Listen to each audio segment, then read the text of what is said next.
Power Ramchandra ji की जय।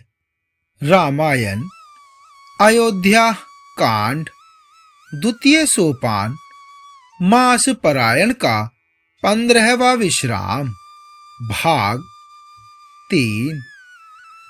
जब प्रभु श्री राम, माता सीता और लक्ष्मण जी एवं अपने सखा गुह निषाद राज के साथ संगम त्रिवेणी में स्नान करके पूजा अर्चना करके जब प्रभु श्री राम जी श्री भारद्वाज मुनि के पास आए, उन्हें दंडवत करते हुए ही उन्हें मुनि ने हृदय से लगा लिया।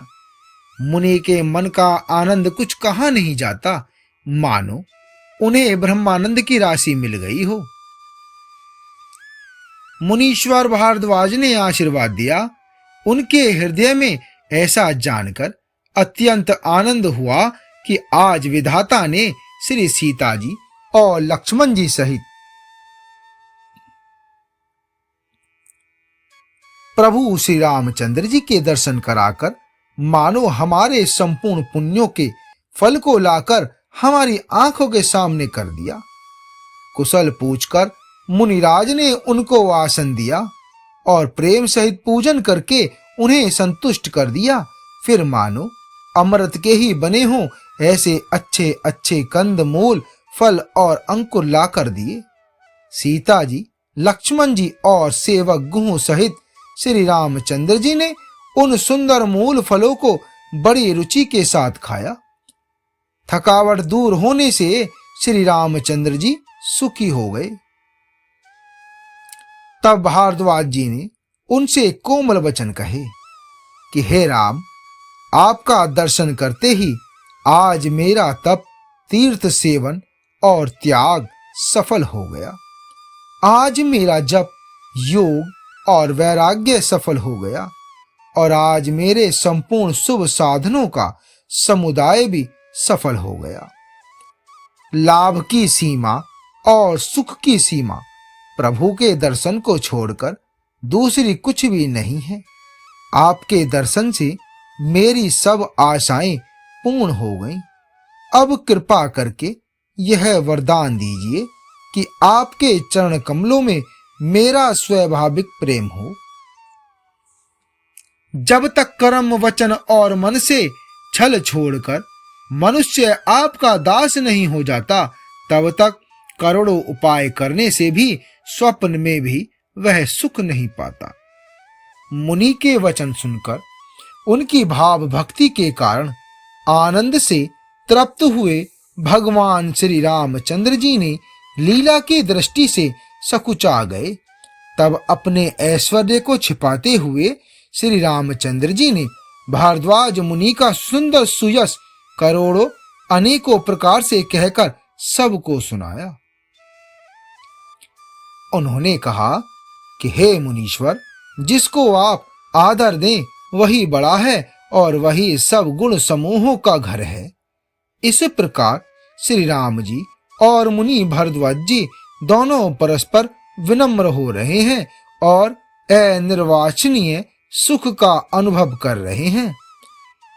यह श्री राम, लक्ष्मण और सीता जी के आने की संदेश पाकर प्रयाग निवासी ब्रह्मचारी, तपस्वी, मुनि, सिद्ध और उदासी सब श्री दशरथ जी के सुंदर पुत्रों को देखने के लिए भारद्वाज जी के आश्रम पर आए।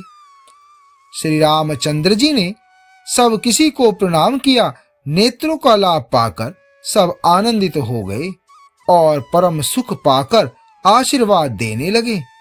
श्री राम जी के सौंदर्य की सराहना करते हुए वे लौटे। श्री राम जी ने रात को वहीं विश्राम किया और प्रातः काल प्रयागराज का स्नान करके और प्रसन्नता के साथ मुनि को सिर नवाकर श्री सीता जी, लक्ष्मण जी और सेवक गुह के साथ वे चले। चलते समय बड़े प्रेम से श्री राम जी ने मुनि से कहा कि हे नाथ, बताइए हम किस मार्ग से जाएं।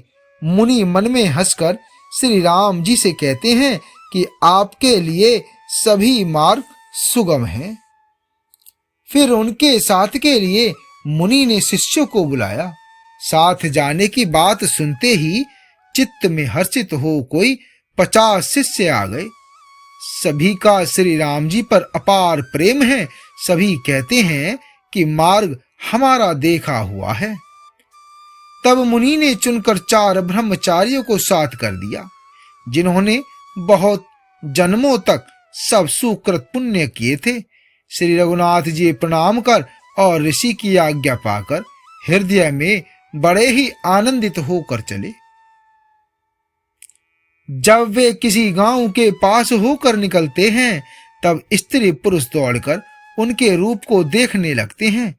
जन्म का फल पाकर वे सदा के अनाथ सनाथ हो जाते हैं और मन को नाथ के साथ भेजकर शरीर से साथ न रहने के कारण दुखी होकर लौट आते हैं।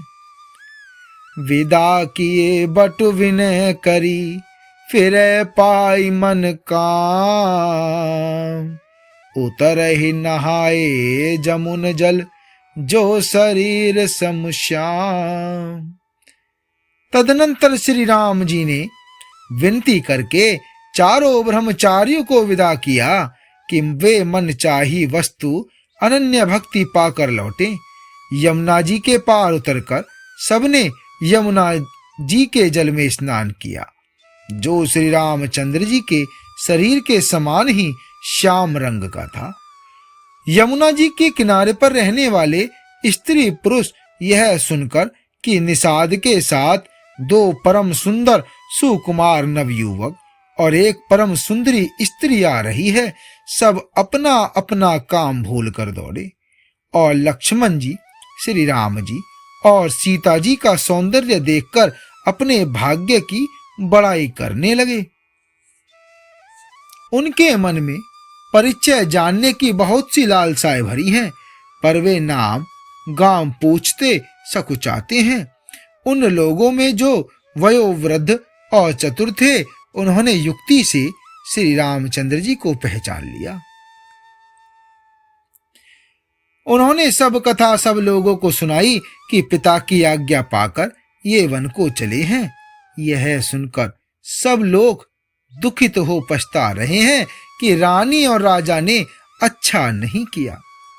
उसी अवसर पर वहां एक तपस्वी आया, जो तेज का पुंज, छोटी अवस्था का था और सुंदर था। उसकी गति कवि नहीं जानते, अथवा वह कवि था जो अपना परिचय नहीं देना चाहता।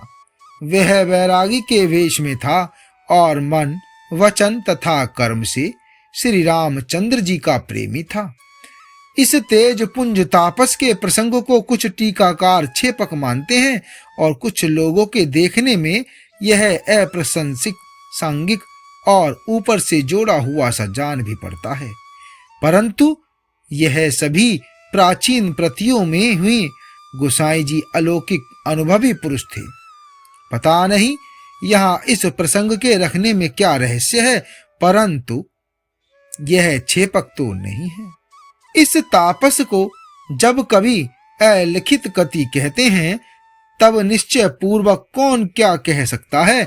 हमारी समझ से ये तापस या तो श्री हनुमान जी थे अथवा ध्यानस्थ तुलसीदास जी। अपने इष्ट देव को पहचान कर उसके नेत्रों में जल भराया और शरीर पुलकित हो गया। वह दंड की भांति पृथ्वी पर गिर पड़ा। उसकी प्रेम विहल दशा का वर्णन नहीं किया जा सकता।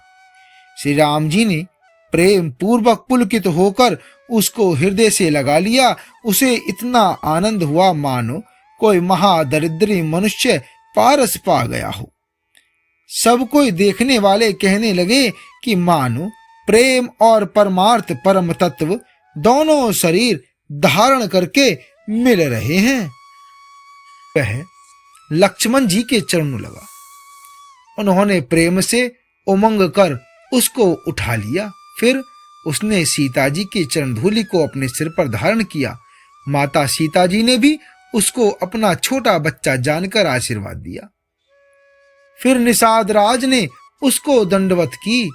श्री रामचंद्र जी का प्रेमी जानकर वह उस निषाद से आनंदित होकर मिला। वह तपस्वी अपने नेत्र रूपी दोनों से श्री राम जी की सौंदर्य सुधा का पान करने लगा और ऐसा आनंदित हुआ जैसे कोई भूखा व्यक्ति सुंदर भोजन पाकर आनंदित होता है। इधर गांव की स्त्रियां कह रही हैं कि हे सखी, कहो कहो तो वे माता पिता कैसे हैं जिन्होंने ऐसे सुंदर सुकुमार बालकों को वन में भेज दिया। श्री राम जी, लक्ष्मण जी और सीता जी के रूप को देखकर सब स्त्री पुरुष स्नेह से व्याकुल हो जाते हैं। तब श्री रामचंद्र जी ने सखा गुह को अनेकों तरह से घर लौट जाने के लिए कहा और समझाया।